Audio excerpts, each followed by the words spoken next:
Hi అండి. Saturday evening బయటికెళ్దాం అనుకుంటే బోరున వర్షం పడిపోయింది గదా! ఇంట్లో కూర్చొని టీవీ చూద్దాం, ఏదో ఒక సినిమా చూద్దామని చూస్తే 'ఓ బేబీ' సినిమా వచ్చింది చూస్తున్నాము. అయితే ఆ సినిమాలో సమంత గారు అత్త క్యారెక్టర్‌లో ఉన్నప్పుడు చేపల పులుసు చేస్తారు కదా! ఆ చేపల పులుసు చెప్పే విధానం పద్దాక చెప్పేసరికి నాకు వెంటనే చేపల పులుసు అలా ట్రై చేసేయాలనిపించింది. సో, నేను తెచ్చుకొని ట్రై చేశాను. అయితే అందులో ఒక స్పెషల్ మసాలా తయారు చేసి ఏశారు కదా! నేను యాజ్ ఇట్ ఈస్‌గా అలాగే తయారు చేశాను.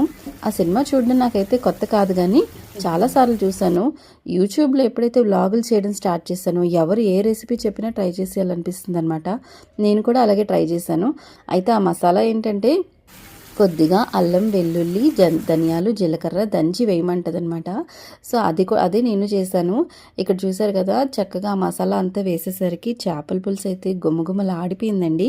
లాస్ట్‌లో ఇలా కొత్తిమీర వేసి సర్వ్ చేసి పెడితే చాలా బాగా తిన్నారు మా వాళ్ళందరూ.